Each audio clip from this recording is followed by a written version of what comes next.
Shalom, saudara yang dikasihi Tuhan Yesus Kristus. Selamat malam, selamat berjumpa kembali dalam renungan pada malam hari ini. Doa dan harapan saya, saudara semua ada dalam keadaan yang baik, penuh sukacita dan berkat-berkat Tuhan.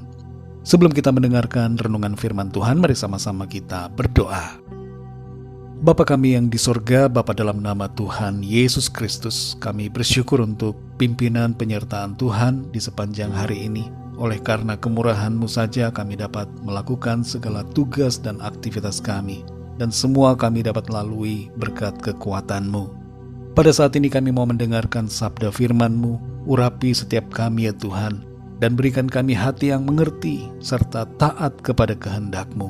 Dalam nama Tuhan Yesus kami berdoa. Haleluya, amin. Saudara yang dikasihi Tuhan, nats Alkitab kita pada saat ini terdapat dalam kitab Amsal pasal yang ke-5. Saudara dapat membacanya secara pribadi setelah mendengarkan renungan ini. Saya akan membacakan Amsal 5 ayat yang ke-21. Tertulis demikian. Karena segala jalan orang terbuka di depan mata Tuhan, dan segala langkah orang diawasinya. Saudara yang dikasihi Tuhan, ada sebuah istilah unik yang menjadi familiar dengan kita di era sekarang ini. Istilah itu adalah incognito. Kata incognito berasal dari bahasa Itali.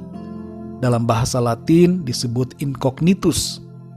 Arti dari kata ini adalah tidak diketahui atau tidak dikenal.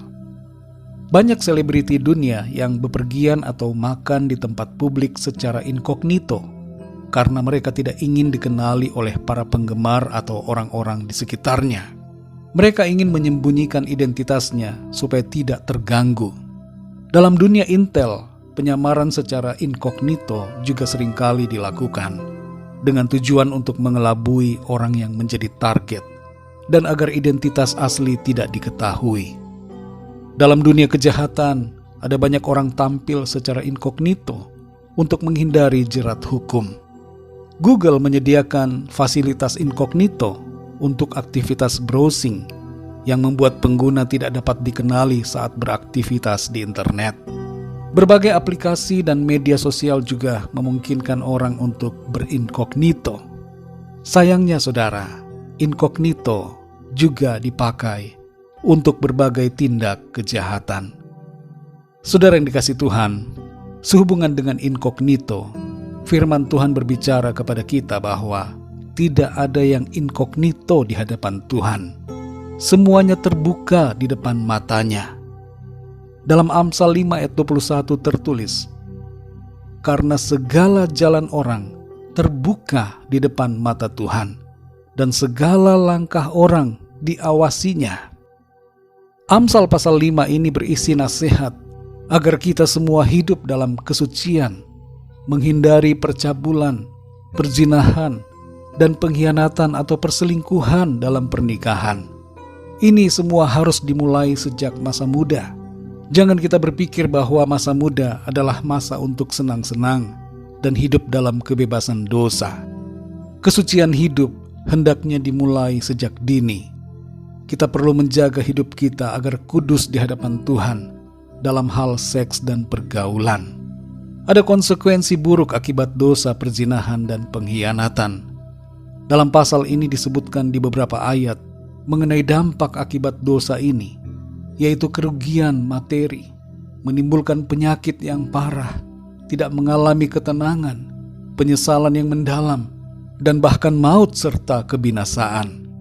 Pesan-pesan firman Tuhan yang berharga yang terkandung di dalam pasal ini, diantaranya adalah agar kita bersyukur dan bersukacita dengan pasangan hidup kita. Seringkali hawa nafsu dosa mengintip dan menggoda untuk membuat kita tidak merasa puas dengan apa yang sudah kita miliki dari Tuhan, khususnya pasangan hidup dalam rumah tangga. Firman Tuhan menasihati kita agar kita setia kepada pasangan hidup, yaitu suami atau istri yang telah dipersatukan Tuhan dalam pernikahan.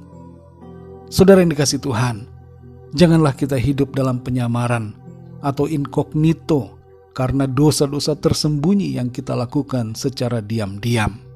Di hadapan manusia mungkin itu tidak kelihatan, tapi di mata Tuhan semua yang kita lakukan nampak dengan jelas. Karena semuanya transparan di hadapan Tuhan, marilah kita hidup kudus dan benar, seturut dengan kehendak-Nya.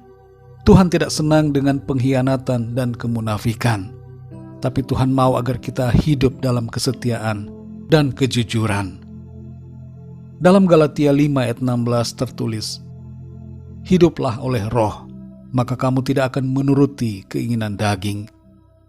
Dan di ayatnya yang ke-21 terdapat peringatan bahwa barang siapa melakukan hal-hal yang demikian, yaitu perbuatan-perbuatan daging, termasuk percabulan dan perzinahan, ia tidak akan mendapat bagian dalam kerajaan Allah. Mari saudara yang dikasihi Tuhan, kita hidup dalam kebenaran dan ketaatan pada kehendak Tuhan.